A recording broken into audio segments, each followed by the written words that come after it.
नमस्कार, मी स्पर्धा क्रमांक 20 सुस्मिता भदाणे, कॉलेज कीर्ती महाविद्यालय दादर. विषय मांडतीये की रिओ ऑलिम्पिकमध्ये भारताला अपयश मिळालंय.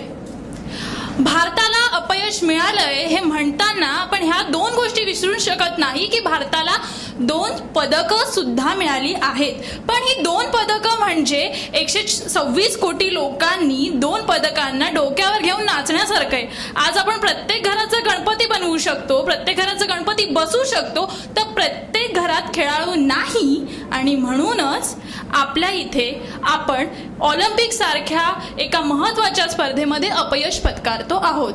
आता हे अपयश पत्कारलंय हे आपल्या सगळ्यांना मान्य आहे, परंतु हे अपयश का आलं या मागची पार्श्वभूमी खूप महत्त्वाची आहे. आपल्या इथे नुकत्याच झालेल्या वादविवादांमध्ये असं स्पष्ट झालंय की जो काही खर्च रिओ ऑलिम्पिकमध्ये केला गेला त्याची योग्य पद्धतीने नियोजन केलं गेलं नाही. ती जेवढी केवढी अमाऊंट असेल, तो जेवढा पैसा खर्च केला, जर तो साचेबद्ध पद्धतीने केला गेला असता तर आज आपल्या खेळाडूंना जो काही पैशाचा अपव्यय झालाय तो रोखता आला असता. खरं तर आपल्या इथे राजकारणाचा आणि खेळाचा हातात हात धरून संबंध आहे असं मी म्हणण्याचं कारण एकच आहे. कारण जेव्हा डोपिंग सारखे केस आमच्या समोर येते, जेव्हा आमचा एक स्पर्धक त्यातून बाद होतो, तेव्हा हा देशाचा अपमान आहे, त्या खेळाडूचा नाही.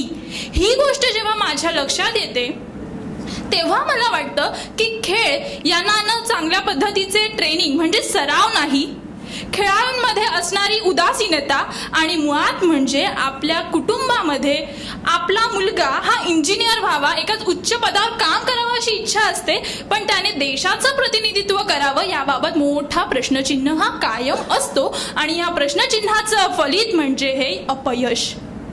2 पदकं म्हणजे अपयश आहेच, कारण जिकडे सकस आहार आहे, जिकडे चांगली लोक चांगल्या पद्धतीच्या नैसर्गिक वातावरणामध्ये वाढू शकतात, त्यांना जर बर्गर आणि पिझ्झा 121 पदकांनी मात देऊन जात आहे, म्हणजे इथे तुमची आमची चूक आहे. कारण तो जो काही पैसा खर्च केला गेला तो तुमच्या आणि माझ्या खिशातला आहे. त्याच्यामुळे हा देशाचा नाही तर माझा वैयक्तिक झालेला अपमान आहे असं मी समजते. याला अपमान म्हणण्याचं एक मुख्य कारण म्हणजे आपण माणसं खूपच एका ठराविक चौकटीला धरून असतो आणि आपली मानसिकता जेव्हा त्यात गुंतण्याची असते तेव्हाच हे होतं. आता बघा ना, आपण सचिन तेंडुलकरला ओळखतो, अभिनव बिंद्राला ओळखतो, पण ऑलिम्पिकमध्ये येण्यापूर्वी जे अनेक सारे खेळाडू लाईनीत होते त्यांना कोणी बघितलं?